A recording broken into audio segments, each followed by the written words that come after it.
Esteemed Alexander Grigorievich, I am very pleased to see you. It is a great pleasure that you have chosen Russia as the destination for your first visit following your re-election as President of Belarus. This decision is entirely understandable, in my view, given the unique nature of the relationship between Russia and Belarus, a relationship that is both allied and, in the truest sense of the word, fraternal. We frequently speak about this, but given the official nature of your visit, it is worth reiterating once again. We share historical ties and family bonds that connect a great many of our people.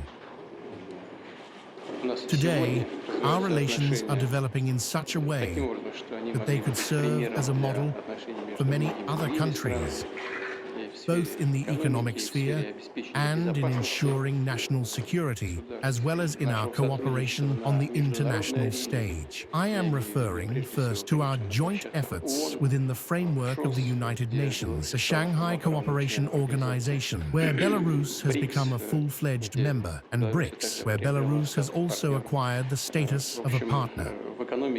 Our economic relations are developing in the best possible way, despite all external challenges. Trade turnover has grown by approximately 5.7% and has reached a record level. According to your statistics, it has exceeded $51 billion, while according to Russian data, it is slightly less, just over $50 billion. Nevertheless, by both accounts, this is an all-time high. Moreover, our cooperation continues both in routine operations and with a focus on the future, as we open new avenues for collaboration. At your initiative, we have begun work in this area, and it is progressing actively and positively. For example, in the field of aircraft manufacturing. In Minsk and at several other enterprises, we are establishing joint production, as well as purely Belarusian production, to meet the needs of the aviation industry as a whole. Relations are also developing in the fields of culture, education, and sports. I know that this year, if I am not mistaken, both the Days of Russian Culture and the Days of Russian Cinema will be held in Belarus. Our artists regularly participate in the Slaviansky Bazaar Festival, a project that you initiated and which continues to grow successfully. Additionally, more than 80 regions of the Russian Federation maintain regional-level partnerships with their counterparts in Belarus. Overall, active work is underway in virtually all areas. As part of today's visit, a number of events have been planned, including our joint statements and the signing of interagency agreements. These documents will facilitate cooperation at the level of specific enterprises and industries. In short, work is in progress. It is moving forward. We are very much looking forward to welcoming you on May 9th. Before that, a major forum is planned in Volgograd, dedicated to the conclusion of the Great Patriotic War, where many colleagues from other countries are also expected to attend. In any case, we are very pleased to see you here. Once again, I congratulate you on your re-election as President of Belarus. I wish you all the best, and I extend my best wishes to the fraternal Belarusian people. I am confident that today's visit will be held at a high level and yield positive results. Welcome to Russia. Vladimir Vladimirovich, thank you very much. I have given much thought to how best to describe our relations. As you rightly said, they have indeed reached a very high level. We are building a unique entity in the form of the Union State, something unprecedented in history. We are treading an uncharted path, and this is by no means easy. However, as you have mentioned, we have a clear mirror that reflects our progress, our economy and trade relations.